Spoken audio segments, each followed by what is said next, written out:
in Bangalore and from BIT, BITS, and worked initially in India, Saudi Arabia, and then later immigrated to Canada and stayed for a decade.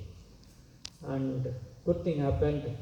He relocated to India and he was there between 2006 and 2011 and having so many destinations physically seeing Swami in Bangalore and Puttaparthi.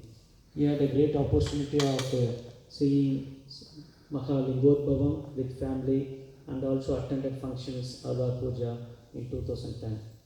He moved back to Dallas in 2012. Currently is working for Tech Mahindra, Telecom Engineering Solutions Sales. Deep is married and has a daughter and son, and is very gracious to share his and his family's experience today. Please welcome Deepkumar Muthu.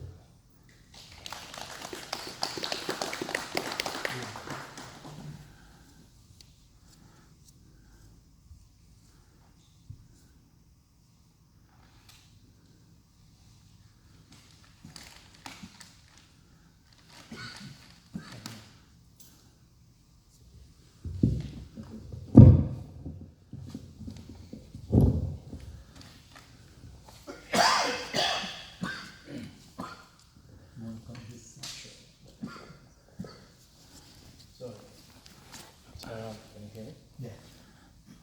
My humble pronounce at the Lotus feet of Swami, first of all, and thanks to all my brothers and sisters here.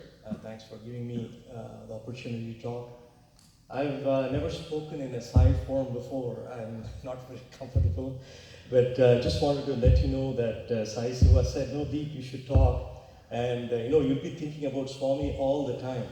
And interestingly, the last 2 weeks, I've been thinking about Swami and what to talk, and just amazing to see the amount of presence Swami has had in my life. But I've not been grateful. I've not been remembering Swami, and as enough. And this is kind of a gratitude to you, Swami. And just thank you, Sai Siva, for giving me this opportunity. So I just wanted to start off by saying I'm from Bangalore originally. My first recollection, I think, so this experience is about talking about Swami and how Swami came in our lives. The first recollection I had is I was sitting in my grandfather's puja room. It is in Kumara Park, Malleshwaram, I think, so you all know Bangalore, Malleshwaram. And my grandfather was a devotee of Shirdi Sai. And they would just be behind Hotel Ashoka. And my grandfather had the habit of grinding sandalwood paste and applying Muthu to all the pictures of the gods and goddesses in Shirdi.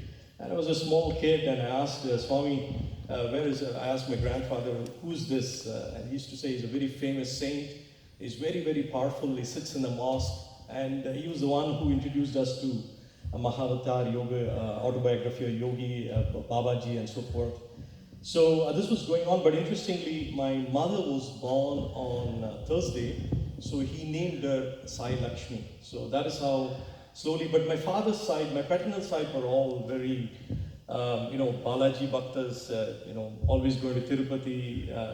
So this is going on, and initially my first picture of Swami at least came through my elder brother. So we are 3 brothers. My elder brother Govindraj, he got a picture of Swami in a school. In those days when we were studying, if you're a very good friend, you share pictures of gods and goddesses with your friends. So he got a picture of Swami, and I remember that picture was so enlightening because it had Swami used to wear that pink robe on a birthday, very shining pink robe, and that was the picture we had. And we are 3 brothers, so we had a bookshelf where we had pasted this picture, and I later on got a picture of Shirdi Sai of Dwarka Mai, and I put that also. So I had the habit of touching every picture for some reason. I don't know, past birth, I don't know what it is, but I had the habit of touching all the pictures and never go to exams without touching pictures. So that probably saved my life later on. I'll talk about my experience. But that happened. But anyway, one thing that happened was our family had a kind of I would say, a tragic incident. My father died very early. I was just 11, my elder brother was 13, my younger brother was 9, and my mother became a widow at 32. So we went through a kind of a little bit of a, thanks to Swami, financially we were all very fine. But it was a tough time, and just 1 year prior to this, my mother's brother had got married to a very staunch Sai devotee family, very staunch Sai devotee family. I used to see them always wearing, white clothes all the time. And later on, my aunt actually, right after, I think so in 78 or 79, I don't remember, my aunt had taken all of us to Vrindavan, and Swami was doing, it was in Shivaratri there was a Shamiana, and Swami was doing bhajan, and I was just getting very restless, and I was about to go to sleep. So I went and slept at the back of my grandfather's modest manor car. That's all I remember. There was a lot of bhajan going on all night. So that was one. And then slowly Swami came into our lives. Every Thursday we used to have puja of Swami, and I think I told my mother was born on a Thursday, so my grandfather said, I named you after Shirdi Sai Lakshmi, so you don't even have a picture. So anyway, we had that going on. Fast forward, my elder brother wanted to join engineering. He finished 12th grade, and for some reason, he was just a shy of a 1.5%. He was the cutoff was 85. And he was at 83.5, and he was very disappointed. He gave a kind of an ultimatum. He said, if I'm not studying engineering like my dad, I'm going to not study, right? And my father was very well educated. He was in the PWD. He had been given a scholarship in WHO, and he had gone to Libya, deputed by the Indian government and all that. So, my mother was very worried, and my aunt said, hey, why don't we go to Puttaparthi? So they took a day trip to Puttaparthi, and it was just my mother and my aunt. And my aunt actually had asked my mother to write a letter, so she wrote a very small letter. They went to Puttaparthi. Those days it was all sand. So Swami came, and apparently that particular day he came in a white car, came directly to my mother, straight to my mother, took the letter, and there's a small girl next to my mother, and he said, where is your husband? To the small girl. So he said, where is your husband? And my mother basically gave the letter, took the Pada Namaskar, and he walked back. He just didn't meet anybody, just my mother. And so everybody rushed to my mother and asked, hey, what have you written? Why Swami just came to you and walked back?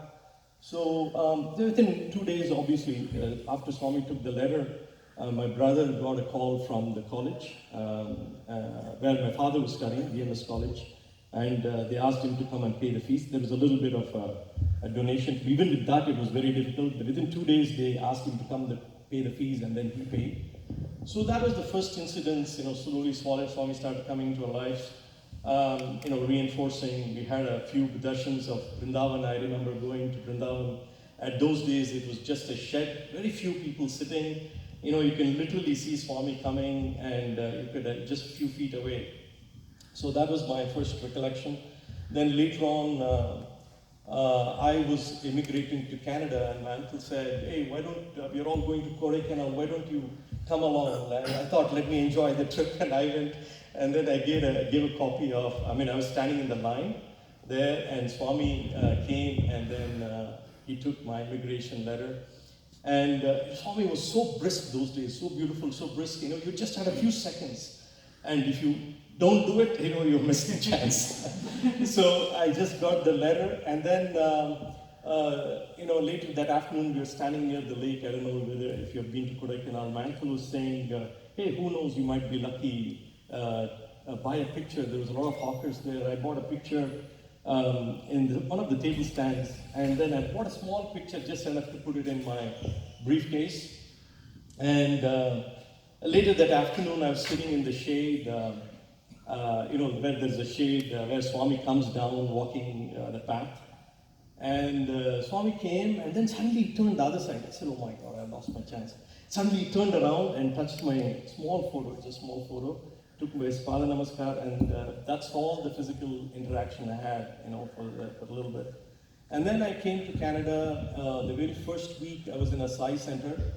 So I'm just kind of telling, all this happened, I've forgotten everything. It's just my gratitude for Swami, just imagine. I just was there in the Mississauga Center, and there I met with a beautiful family, it so happened, I don't know whether you know Karuna Munshi, she and she walked into the center one day, and both of us got together up, and it's a very cramped place. It is a bhajan hall, and both of us got together up at the same time, and we came out, and I said sorry to him, and he said Sai Ram, and he always makes fun of me, saying that you introduce people to yourself to people saying sorry. Anyway, so we became very close friends, and they are originally from Uganda. He had gone and settled in Canada. He had never got an opportunity to come back to India, so he came back to India with me several times. We went and saw Swami Darshan several times when I relocated. That is the latest story. So this happened, and then I got a small project job, and after the project got over, it was a Friday. I remember they relieved me of the project. I had nothing to do. So for some weird reason, I was so happy that day. I had no job, nothing to go forward. A very weird feeling. I was so happy. And the next day was so interesting. There was a big workshop in Toronto. I'm sorry, I've got a loud vocal. But there was a very big workshop in Toronto. And all the Sai centers had collectively joined together, and they had put together this workshop. It was a 2-day workshop. So Saturday I went for that workshop along with my friend. And I was telling him, I'm feeling so happy. I kind of don't have anything, and I'm still feeling happy. And then, the person next to me, there was another person sitting next to me. So we were listening to a lot of talks about prominent speakers. The Ford CEO was there. There was a few other people. And then after the midday lunch, we were just going into the hall, and then I was just introducing myself, talking to him, and he said, I'm from Ottawa, and I said, Ottawa, and then I said, it's a capital town, and he said, no, interestingly, it's not a capital town, it's a tech town, it's a technology town. So I said, that's interesting, and then my friend said, hey, why don't you take him to Ottawa? So whatever he said turned out to be reality. I turned out to be in Ottawa for 10 years. So after that, I was sitting, it was just another week, nothing happened. I was sitting at the picture of where Swami had blessed me, sitting there at the picture and not knowing what to do. Crossroads, really. Complete crossroads, nobody. I can't ask for any help to anybody. I'm sitting at Swami's picture and saying, what should I do now? And I was engaged. It was kind of all kinds of situations. And so I said, okay, let me go to Ottawa, let me try. So I took a one-way ticket and went to Ottawa. See, I think so the interesting thing, what I want to tell is how Swami connects to people at the right time. And consistently you keep forgetting that Swami takes care of everything, and if you surrender, but that's a very hard one to do. So I went to Ottawa and then searched for a job, and nothing happened for some time, for at least like 3-4 days. And then my friend's father, the person whom I was with, basically said, hey, Deep, why don't you do your master's if that works out better? I said, fine, that's fine. Then I went to Carleton University. There was a job fair there. So then I was just talking to somebody, and then I realized that there was a optical Japanese company there, and I didn't know their headquarters was in Ottawa. So I said, okay, this is very interesting. I've worked with that company before, and then I called that company, and they said, yes, we need this expertise. So I said, okay. The interview was all set up at I remember even today, October 21st, and it was at 1 o'clock. So on that particular Friday, this friend of mine had another meeting, and he took off. He had a car, he took off, but it's so structured in this country that the bus would come right at that time. So he told me that it was not very far. It was only 15 minutes away from where he lived. So I said I did all my prayers, and then they said I left at 12. I got into the bus, but that day happened to be such a foggy day, unbelievably foggy. And you could hardly see 2 feet in front of you. Even in the bus, I could not see anybody 2 feet. So I kept asking the driver, and the driver said, hey, it's better if you change the bus And it goes to a location very close to that place. Okay, that makes sense. And then I got into the other bus, and then the other bus dropped me. No doubt it dropped me, but it dropped me at a location right behind this facility, the manufacturing facility. And that particular location was like a forestry. It was, it was at the outskirts of Ottawa. It was a complete forestry, And the driver just dropped me and he said, "This is your stop," and he took off. And I got down and I realized for a moment I was literally in a forest, right? And I looked at my watch, it was 5 minutes to 1. 5 minutes to 1, I've taken all the trouble to get into an interview. And here I'm 5 minutes to 1, and I'm praying to Swami. I said, "Sai, please help me out. I got this interview, can you not help me?" And I'm shouting. I had the picture of that in my suitcase, this Swami's blessed picture in the suitcase. And you won't believe, within a minute, there was a couple who were walking there out of nowhere. Literally, this was crossroads. And I just immediately walked to that couple and I said, "Listen, I need to go to this place and this location." They said, "Yeah, it's very close, but if you walk, it's like 5 minutes. But if you take 5-10 minutes or 7 minutes, and then if you take a bus, take a car." I said, my interview said, "You won't believe, they don't know anybody. I've just introduced them for 1 minute before. This is the miracle of Swami." They just said, "Come along." They took me to their office, which was close by. They put me in a car. They got me into the lobby of the company within a few minutes. And then before I could ask their name, they said, "Just go, forget about everything. Go attend your interview." Anyway, I had a marathon interview there for 2.5 hours with all the executives. I got appointed, stayed in Ottawa for 9 years. Thanks to Swami. So basically, I'm just telling, you're just crying out for Swami in desperation, and he's there. He's definitely coming to you. And in Ottawa, I had the opportunity to be part of the Sai Center, which was built there. And amazing. We were in a small center like this. We used to be like 100 people. And then Chris Singhal, I don't know whether you know him, he's the one who built a super specialty hospital in Bangalore. Swami gave him the permission to build him a super specialty hospital. So he actually asked everybody to contribute. We contributed. And then beautiful experience. And on the day of the groundbreaking ceremony, I saw everybody saw a beautiful rainbow around the sun.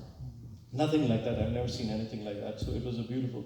And then in 2006, so we were having, there's a few other incidents which happened. There was a retreat which was there, which Swami's Pujari came. We did a lot of homam and all that during the retreat, very close to Ottawa.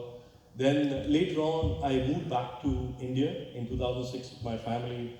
And then that's the very same year I had the opportunity to attend Ati Rudra Maha Yajna. And it was like a 2-day. I just attended only 2 days because it was 11 days. I attended only the last 2 days. So my uncle was there, everybody was there. So it was an amazing experience. Then later on, my mother was doing a lot of service. I think so. My mother's services, God helped me out a lot because she was doing a lot of Sevadal service, and my aunt was also the coordinator for the Central Bangalore.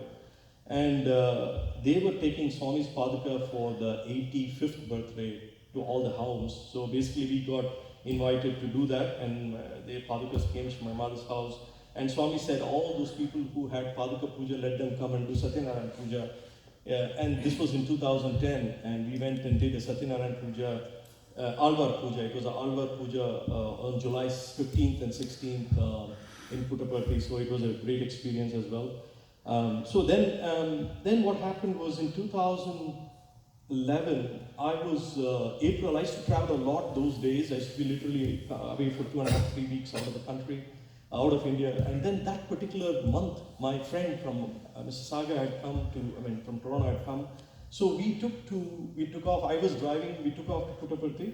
It was April 4th. And then for some reason, weird reason, the car has never stopped whenever I've gone to Puttaparthi. Never, ever. It's a brand new car, never ever stopped. That particular time when I drove, I don't know, it is just my sentiment or whatever it is.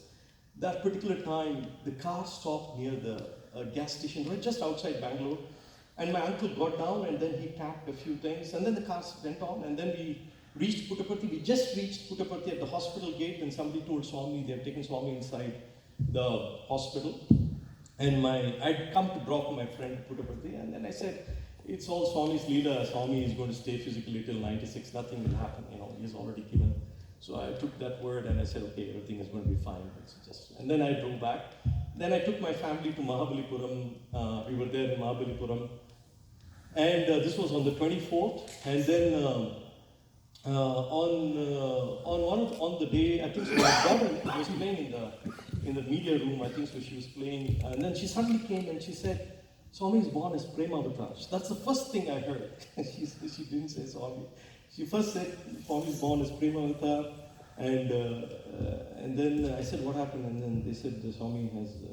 Then immediately next day I drove back to Mahabalipuram to Bangalore, took a car, and then went to Puttaparthi. Amazing! It was just amazing sight to see people carrying just bags and walking so many miles. The whole city was cordoned off. So I went and had a little darshan, and for some reason, I got allowed to go inside. I spent a lot of time near Swami's, I could see Swami's, body, samadhi thing, in state. I spent a few minutes. Then after 1.5 hours, I was right inside the mandir, and they were all doing this, digging up this so that they can place this. I was all through that. And then suddenly somebody asks me, who are you? Are you a student? I said, no. Are you some faculty or trust? No. Then I said, no. Then you said you should not be here. I don't know how I got. I was there for an hour and a half. I spent a lot of time with Swami's grace. I don't know. Then after that, I came back. In 2012, I was back in Dallas.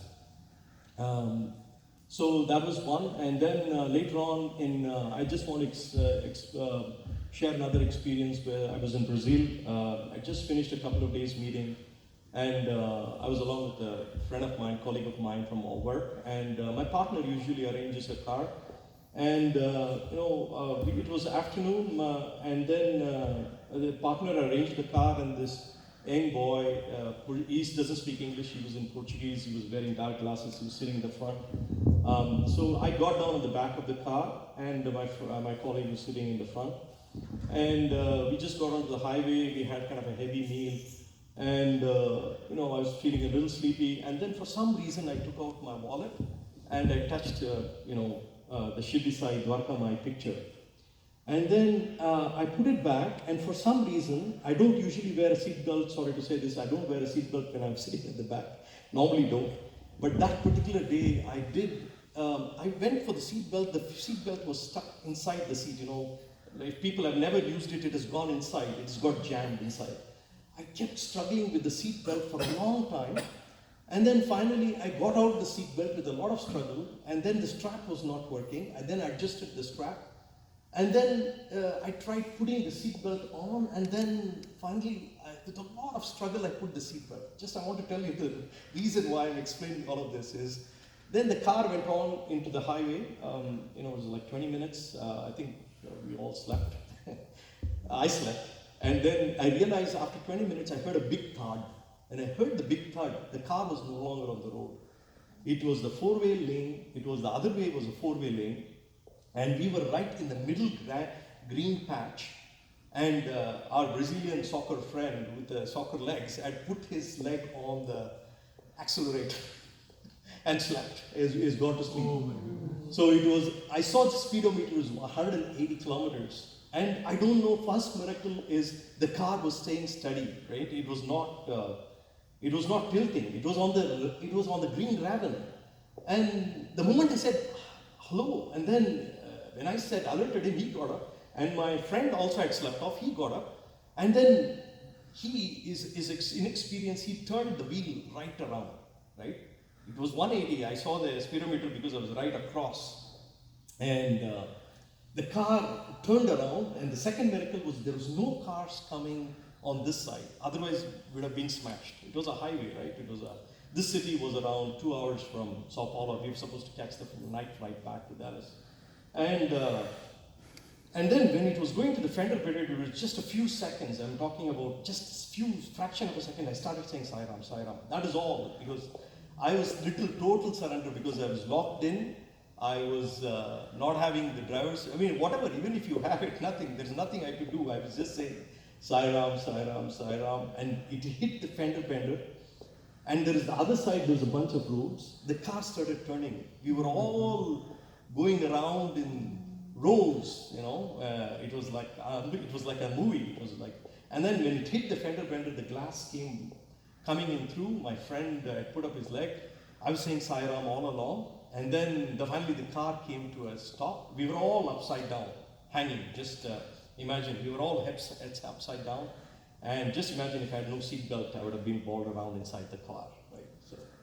So, and then I immediately said, let's get out of the car, you know, the car is going to get blown up. And my friend who's sitting in the front is telling, no, these are all high-tech cars, nothing will happen, right? You're all hanging upside down.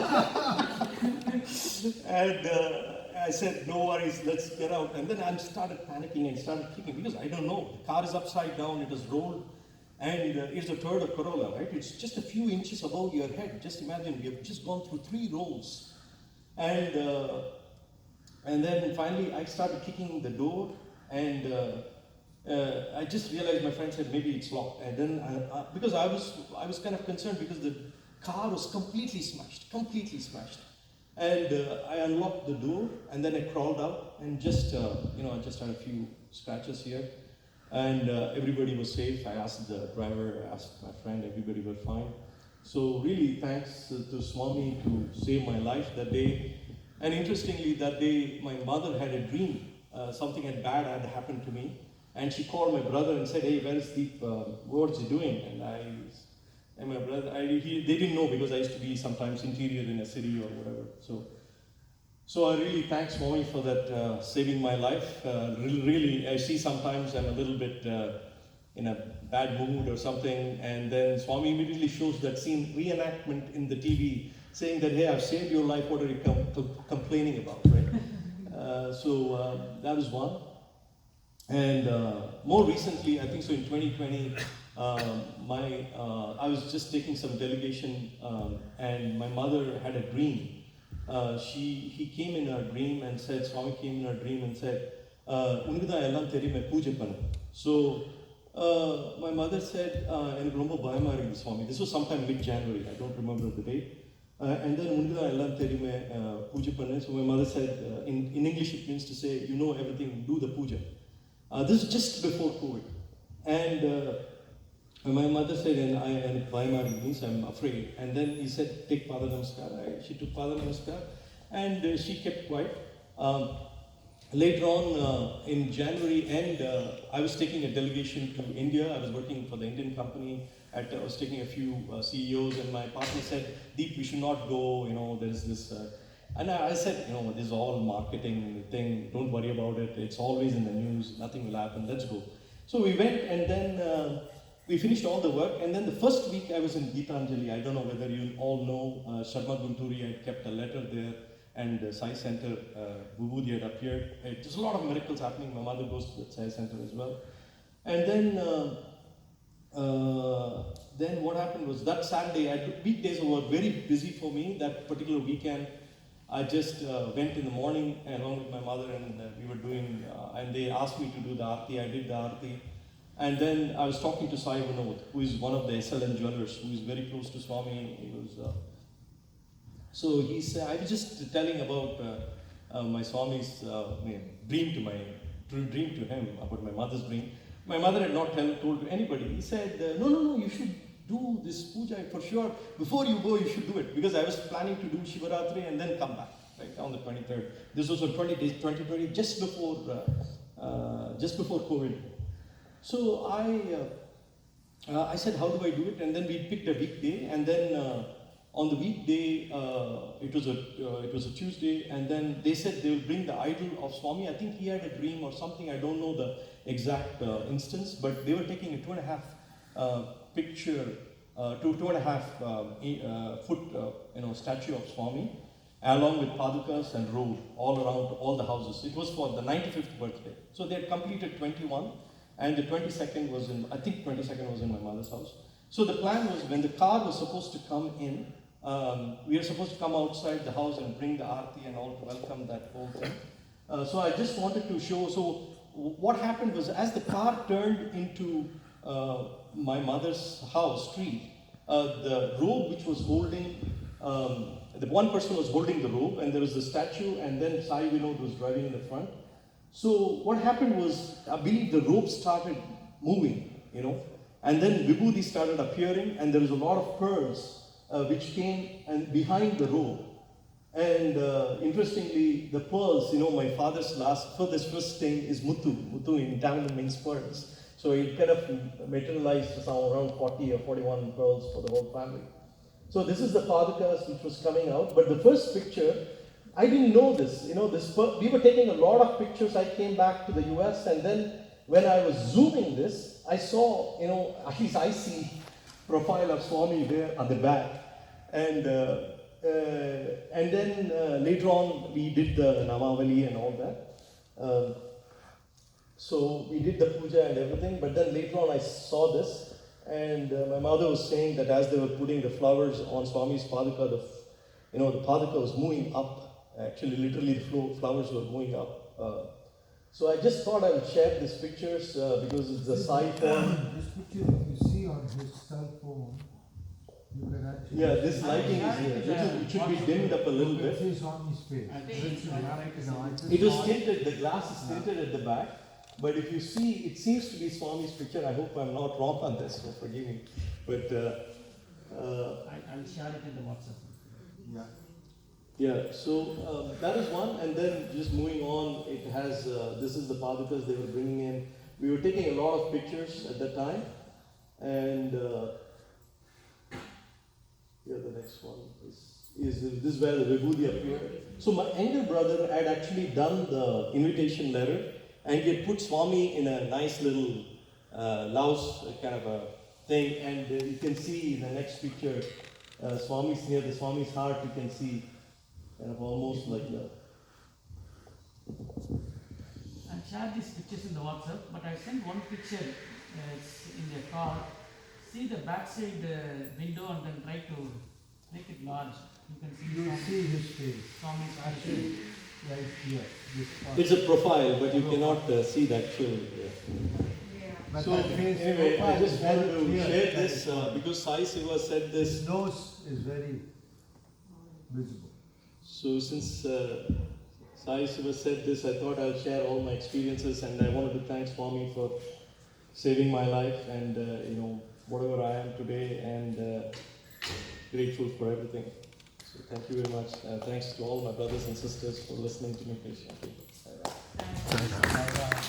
Thank you.